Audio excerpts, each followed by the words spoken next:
Welcome, Andrea Picciotti-Bayer. Thank you for being with us today. And I'm just going to dive right into it because we're so excited about the work you do and you coming to Phoenix. Andrea, what is the state of the world today in terms of religion freedom? Start with the United States, maybe some highlights about what's happening around the world.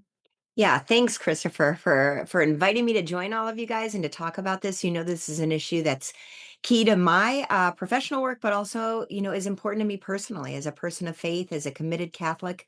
The state of religious freedom in America could be seen from two perspectives. One is the legal perspective, and that in that respect, it's pretty good. Right? We've got the religion clauses of the First Amendment. We've got federal legislation that protects religious freedom, both involving the federal government, but also for Americans in their workplace and in their schools. Having said that, legal protections are only as good as they're enforced. And they're being enforced a lot because the culture doesn't seem to quite understand faith.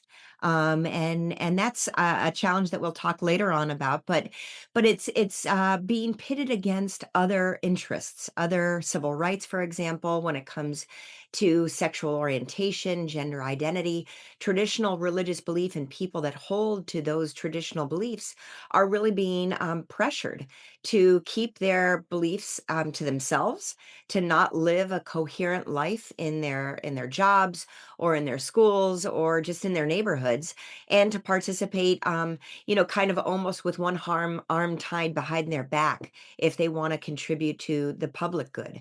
And that's something that I think is going to be pushed time and time again. And our courts, fortunately, especially this Supreme Court, is very favorable to people of faith and to making sure that these treasured first freedoms that we have of religious freedom are continue to be protected under the law. And the law is a great teacher. So it's an important reminder for a culture that seems to be ignoring the importance of faith, that the law is reminding us time and time again that that's one of the aspects that makes America great. Excellent, Andrea. Something very important is happening today as we speak, as we're having this interview in your own city. So tell us about the significance of the March for Life in the United States and its impact in the country. And I would even say its influence around the world because the United States leadership does echo around the world. What can you tell us?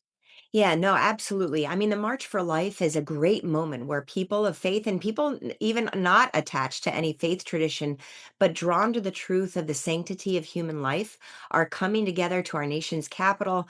It's quite lovely, right? Because unlike in years past, where Roe versus Wade was a cloud, kind of convincing Americans that the Constitution created a constitutional right to abortion, we're not under that kind of deception anymore. Having said that, we've had decades in which people were misunderstood about what the Constitution Please provided. let. Yeah, no, absolutely. And we really have to kind of convert the culture. We are living, unfortunately, in a very pro abortion culture, a culture of death. And to see young people, old people, babies, moms, dads coming, from far and wide to be able to say life matters and to be able to raise their voices. And this isn't just in Washington D.C. Across the country there are state marches for life. There's a need. I know my own children are out there with several friends. One of my daughters, even just a high schooler, spent an all-night adoration, praying for life, praying for moms and dads who are questioning whether to bring forth life into this world and being told the lie that it's not worth it or that they're not worth it. So this is a really great time for pro-life Americans, especially Catholics. The church has been very clear on the sanctity of life from conception to natural death, and to speak truth to power, with love, with charity, with an understanding that there are a lot of broken people living amongst us, and the light that we have, the light of Christ, is going to bring them to that truth and to that peace that really will be celebrating life as opposed to ending it. I feel so hopeful, Andrea, and I think that the winds are changing on our favor finally. And there's a reason why we have themed our gala the second Tepeyac Leadership Gala, we have themed it our Catholic moment. And you will be with us to celebrate this Saturday, March 28th in Phoenix, Arizona. Can you extend an invitation to our TLI family, to our stakeholders, to the people that follow us and pray for us to join us and support the work that we do? A work that you understand well, Andrea, because I so appreciate that you were one of the people who were with us from the beginning. You're a founding member of Tepeyac Leadership. Well, Christopher, I think what you've been creating is just impressive. And every young person that I've dealt with in the seminars that I've given throughout the years, they're engaged, they're on fire for their faith, they're committed professionals, and they love their communities.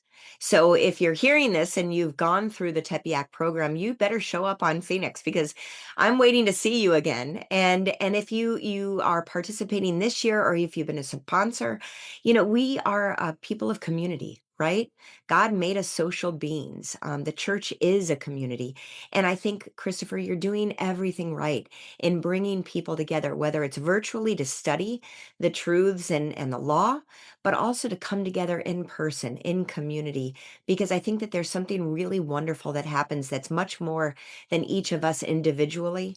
And that's something that I've just been really honored to be a part of everything that you've been doing at Tepeyac. And I'm just excited to come and be a part of the gala. And I hope that we're bursting at the seams. I think you're almost there. So I'd urge people, get your tickets now because they're hot. All glory be to God. Thank you so Amen. much. Andrea Picciotti-Bayer will be waiting for you. All right. Thanks, Christopher.